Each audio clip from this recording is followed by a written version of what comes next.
A very good morning to all of you. आप सभी को राधे राधे, नमस्कार। 17 नवंबर 2022 के हरियाणा करंट अफेयर इस वीडियो में मैं आपको पढ़ाने वाला हूं। अगर आपने अभी तक स्टार आईक्यू चैनल को सब्सक्राइब नहीं किया है तो ज़रूर कर लीजिएगा, अपने दोस्तों को भी शेयर कीजिएगा।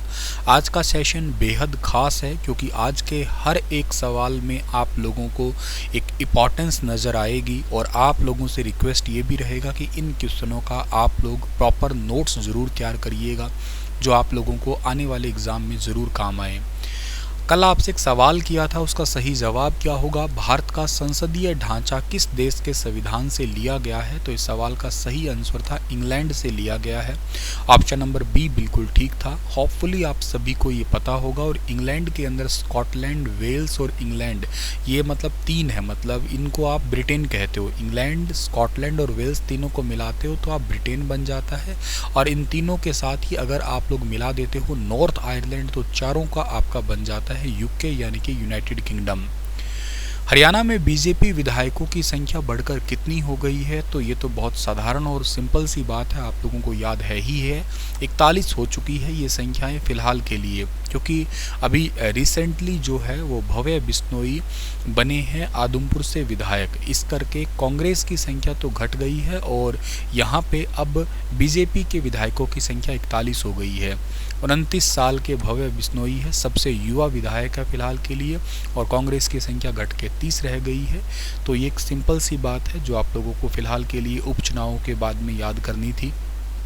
उद्यान प्रशिक्षण संस्थान उचानी किस जिले में 5 दिवसीय अंतर्राष्ट्रीय प्रशिक्षण कार्यक्रम शुरू करने वाला है? तो इन्होंने रिसेंटली करनाल जिले के अंदर उचानी है, वहाँ पे 5 दिन का अंतर्राष्ट्रीय ट्रेनिंग प्रोग्राम स्टार्ट किया है। क्या है सर ये ट्रेनिंग प्रोग्राम? देखो, कृषि में खासकर सब्जी उत्पादन के क्षेत्र में ना इजराइल की तकनीक है देश भर में या बल्कि दुनिया भर में जो है ना सबसे ज़्यादा जानी जाती है। यहाँ पे पानी की किल्लत है, लेकिन ज़मीन में जो है ना नई नई टेक्निक के थ्रू बहुत ज़्यादा ये सब्जी उत्पादन को बढ़ावा दे रहा है ये देश इजराइल और भारत की साझा विकास परियोजना के साथ ही ये काम चल भी रहा है। और इसी के गुर सिखाने के लिए उद्यान प्रशिक्षण संस्थान जो उचानी के अंदर है करनाल में, यहाँ पे 5 दिन का अंतर्राष्ट्रीय प्रशिक्षण कार्यक्रम स्टार्ट किया गया है। इजराइल के विशेषज्ञ यहाँ पे ट्रेनिंग दे रहे हैं और हर पूरे भारत के 22 राज्यों से तकरीबन 100 से ज़्यादा कृषि और बागवानी अधिकारी यहाँ पे स्पेशली पहुँचे हैं। 100 सदस्यीय दल ने अभी रिसेंटली मंगलवार के दिन ही सब्जी उत्कृष्टता केंद्र घरोंडा का भी भ्रमण करके सब्जी उत्पादन की बारीकियां सीखी थी। इजराइल है तो वैसे हरियाणा से भी छोटा अगर क्षेत्रफल की दृष्टि से देखा जाए तो, लेकिन सब्जी उत्पादन में दुनिया में सर्वाधिक उत्पादन करने वाले देशों में से इसका नाम आता है। और इजराइल में पानी की भी कमी है, फिर भी 67% सब्जी का दुनिया भर के कई देशों में निर्यात यही देश कर रहा है।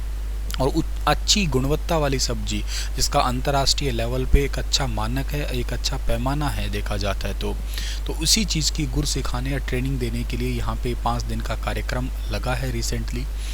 आने वाले टाइम में चिंता तो यही है कि आबादी बहुत ज़्यादा बढ़ रही है तो ज़मीन लगातार कम हो जाएगी, और घटती ज़मीन रही तो भविष्य में लोगों के लिए खाद्यान्न की आपूर्ति कैसे संभव होगी। इसी के लिए ही ये ट्रेनिंग प्रोग्राम है जिसमें प्रधानाचार्य डॉक्टर जोगिंदर सिंह उचानी संस्थान के जो प्रिंसिपल है उन्होंने ही जो है इस कार्यक्रम को स्टार्ट किया है। यहाँ पर लगातार 18 नवंबर तक ये चलने वाला है। इजराइल के विशेषज्ञों में जो है ना डैनियल हदद ये मेन है, इसके अलावा डॉक्टर ओमार याकोव क्रेन ये यहाँ के, और एक डॉक्टर अरवी बार जूर ये मेन डॉक्टर है जो कि शामिल है। अभी तक जम्मू कश्मीर, यूपी, मध्य प्रदेश, ओडिशा, राजस्थान, असम, गोवा, मिज़ोरम, मेघालय, हिमाचल, इन राज्यों के जो इम्पॉर्टेंट अधिकारी है वो यहाँ पे भ्रमण कर चुके हैं। आने वाले टाइम में और भी बाकी राज्यों के भी यहाँ पे आएंगे, जिनमें से इम्पॉर्टेंट जैसे ब्रोकली है, लट्यूस है, मटर है, पालक, चकुंदर, सलगम, फूलगोभी, पत्ता गोभी, इनकी जो ना विशेष तौर से किस तरीके से इनको जो ना मैग्नेट के पास खुले क्षेत्र में सब्जियों की खेती की जा सकती है जिससे ज़्यादा पैदावार हो सके। ये मैग्नेट किस्म एक नई ही किस्म है, मैग्नेट पास में रख के और ज़्यादा पैदावार कैसे ली जा सकती है, ये एक टेक्निक है इजराइल की। इज़राइल की बात करते हैं तो मैप में इज़राइल दिख रहा होगा, जेरूसलम इसकी राजधानी है। इज़राइली शेकेल यहाँ की करेंसी है। नेफ्ताली बेनेट के बारे में आप लोगों ने थोड़े दिन पहले ही चर्चा सुनी होगी, यहाँ के प्रधानमंत्री के रूप में और प्रधानमंत्री मोदी के सबसे अच्छे दोस्त, क्योंकि प्रधानमंत्री मोदी 2017 में एक बार यहाँ पे गए थे तो यहाँ के इज़राइली फूल का नाम बदलकर एक इज़राइल का गुलदाउदी का फूल है उसका नाम बदलकर मोदी फूल कर दिया गया था। 2023 में किस देश में मनाया जाएगा अंतर्राष्ट्रीय गीता महोत्सव? आप लोग पिछले 2-3 दिनों से बहुत इंपॉर्टेंट न्यूज़ पढ़ रहे हैं अंतर्राष्ट्रीय गीता महोत्सव की, और आप लोगों ने थोड़े दिन पहले ये पढ़ा था 16 तारीख से लेकर 19 तारीख के बीच में सेलिब्रेट किया गया था कनाडा के अंदर अंतर्राष्ट्रीय गीता महोत्सव। लेकिन आने वाला 2023 का ये सेलिब्रेट किया जाएगा ऑस्ट्रेलिया के अंदर। ऑप्शन नंबर ए जो है इस सवाल का ठीक है। आपने अगर मेरा ये वाला वीडियो नहीं देखा है तो ज़रूर देख लेना। अंतर्राष्ट्रीय गीता उत्सव जिसमें नेपाल पार्टनर देश बनने वाला है, मध्य प्रदेश पार्टनर राज्य है, द्रौपदी मुर्मू हमारे हरियाणा में पहली बार आ रही है, सर्स और शिल्प मेला 19 नवंबर से 6 दिसंबर तक ये मेला चलेगा। पूरा डिटेल समझा रखा है मैंने, ये सेम थंबनेल का वीडियो अगर आपने नहीं देखा है तो ज़रूर देख लेना आप लोग, वेरी इंपॉर्टेंट है ये वीडियो। इसका लिंक भी मैं आप लोगों को ऊपर आई बटन में पिन कर दूंगा, ठीक है। और देखो मॉरिशस से स्टार्ट हुई थी ये कहानी, मॉरिशस उसके बाद में इंग्लैंड और फिर कनाडा, अब तक ये 3 बार हो चुका है और आने वाले साल के लिए ऑस्ट्रेलिया को सिलेक्ट किया गया है। अभी से ही जो है ना इसकी नॉमिनेशन की मंजूरी दे दी गई है। वैसे आप लोगों को इस साल वाला तो इम्पोर्टेंट मैंने बता ही दिया, 19 नवंबर से स्टार्ट किया ही जा रहा है, जिसमें स्थानेश्वर महादेव मंदिर, श्री ज्ञान मंदिर, गीता धाम, ब्राह्मण एवं तीर्थोद्वार, इस्कॉन मंदिर और इसके अलावा जो भी इम्पोर्टेंट श्री खाटू श्याम मंदिर, छठी पातशाही गुरुद्वारा, शिरडी साईं मंदिर, दक्षिण हनुमान मंदिर, जयराम विद्यापीठ, इनके समेत 101 संस्थाएं साथ मिलकर काम कर रही है। ये अपने अपने भंडारे भी लगाएगी, अपने अपने आयोजन भी करेगी। ऑस्ट्रेलिया की अगर मैं बात करता हूं तो ऑस्ट्रेलिया की राजधानी कैनबरा है, प्रधानमंत्री एंथनी एल्बनीज है यहाँ के, और यहाँ की करेंसी डॉलर है, याद रखना। ओसनिया कॉन्टिनेंट में पड़ता है, इसमें न्यूजीलैंड और ऑस्ट्रेलिया आते हैं ये। कुश्ती प्रशिक्षक सहित हरियाणा में कितने लोगों को राष्ट्रीय खेल पुरस्कार मिलेगा?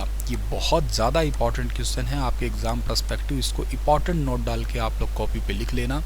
इस सवाल का सही आंसर रहेगा 3, यानी कि ऑप्शन नंबर ए ठीक रहेगा। और ये 3 कौन है, इनके बारे में अगर बात करें तो सबसे इम्पॉर्टेंट है, देखिएगा, राष्ट्रमंडल खेलों में पदक की हैट्रिक लगाने वाली सीमा आंतिल, पहलवान सरिता मोर और इसके साथ ही अंतर्राष्ट्रीय प्रशिक्षक राज सिंह चिकारा, इनको द्रोणाचार्य अवार्ड मिलेगा, लाइफ टाइम कैटेगरी के लिए सम्मानित किया जाएगा। बहुत ज़्यादा जरूरी है ये। देश के प्रतिष्ठित खेल सम्मान अर्जुन अवार्ड के लिए चुना गया है सोनीपत के 2 खिलाड़ियों को। और इसी के साथ ही आप लोगों को याद रख लेना है क्या कि ये तो खैर सोनीपत के तो सारे ही हैं, लेकिन इंपॉर्टेंट ये है कि ये 2 खिलाड़ी जिनको अर्जुन अवार्ड के लिए चुना गया और एक अंतर्राष्ट्रीय प्रशिक्षक राज सिंह चिकारा जो है ना, इनको द्रोणाचार्य अवार्ड के लिए चुना गया है। मोस्ट इंपॉर्टेंट क्वेश्चन है ये आपके लिए। आइए थोड़ा सा डिटेल करते हैं इनका। यहाँ से HSSC CT ने भी एक सवाल किया था, अगर आपको याद हो तो, कि सीमा आंतिल पुनिया हरियाणा में किस गांव की है, तो इनका आंसर था गांव खेवड़ा की रहने वाली है ये। देश की सबसे अनुभवी एथलीट सीमा आंतिल पुनिया, इनका अगर बात करें हैट्रिक के कारनामों की तो 2006, 2010 और 2014 के अंदर जो है ना, इन्होंने ही अपने पदक की हैट्रिक लगाई थी। 2004, 12, 16 और 22 में भी ओलंपिक कोटा ये हासिल कर चुकी है। और इनका जन्म तो खैर सोनीपत के गांव खेवड़ा में हुआ ही था। परिवार में खेलों का माहौल शुरू से था, तो खेलों के इसी माहौल में सीमा ने डिस्कस थ्रो करना स्टार्ट किया था। और 2016 के रियो ओलंपिक के लिए सीमा ने 62.62 मीटर डिस्कस थ्रो करके ओलंपिक में जगह बनाई थी। अब तक का इनका ये बेस्ट रिकॉर्ड भी रहा है। वैसे 2004 एथेंस में खेली थी सीमा। 2006 के राष्ट्रमंडल खेल में भी इन्होंने सिल्वर मेडल जीता था। 2010 के राष्ट्रमंडल खेलों में कांस्य पदक। 2012 के लंदन ओलंपिक में 61.91 का थ्रो करते हुए 13वें स्थान पर रही थी। 2014 के राष्ट्रमंडल खेल में सिल्वर। 2014 में ही एशियन गेम्स में गोल्ड मेडल जीता था। 2018 में एशियन गेम्स में कांस्य पदक और 2018 के गोल्ड कोस्ट जो राष्ट्रमंडल खेल हुए थे उसके अंदर रजत पदक जीता था। तो काफ़ी इंपॉर्टेंट है ये डेटा आपके लिए। इसके अलावा सरिता मोर की बात करें तो सरिता मोर हरियाणा के अंदर एक बहुत ही सफल कुश्ती की खिलाड़ी है। 12 साल की उम्र से ही Chaudhary Bharat Singh memorial sports school जो कि निडानी है, वहाँ से कुश्ती इन्होंने स्टार्ट कर दी थी। और इसका परिणाम आज तो है ही कि अंतर्राष्ट्रीय स्तर पर अपनी पहचान बना ही चुकी है। ये सरिता मोर को अर्जुन अवार्ड के लिए सिलेक्ट कर दिया गया। इनका जन्म 16 अप्रैल 1995 को सोनीपत के गांव बड़ौदा के अंदर हुआ था। ठीक है, इनके पिता का नाम रामचंद्र मोर है। 3 भाई बहनों में सबसे बड़ी है और एक फ्री स्टाइल पहलवान है। ये 2017 में एशियाई कुश्ती चैंपियनशिप में 58 किलोग्राम भार वर्ग में सिल्वर मेडल जीता। 59 किलोग्राम भार वर्ग 2020 में एशियाई कुश्ती चैंपियनशिप में गोल्ड जीता। 2021 में रोम इटली में आयोजित सीरीज 57 किलोग्राम में जो है ना इन्होंने रजत जीता था। और विश्व रैंकिंग श्रृंखला 2022 के अलमाटी कजाकिस्तान में गोल्ड मेडल जीत के अपनी श्रेणी में 59 किलोग्राम भार वर्ग में दुनिया के नंबर 1 खिलाड़ी पहुंचने का कामयाबी हासिल की थी। ये क्वेश्चन मैंने करंट अफेयर में अलग से पढ़ाया था, मुझे याद है। अगर आप रेगुलर फॉलो कर रहे हैं तो शायद आपको भी याद आ गया होगा। और द्रोणाचार्य अवार्ड के लिए गौरव का क्षण राज सिंह छिकारा की बात की जाए तो भारतीय जूनियर कुश्ती टीम के पूर्व अंतर्राष्ट्रीय प्रशिक्षक है राज सिंह छिकारा। इनको कुश्ती में दिए गए उनके योगदान को देखते हुए life time achievement award Dronacharya award दिया जाएगा।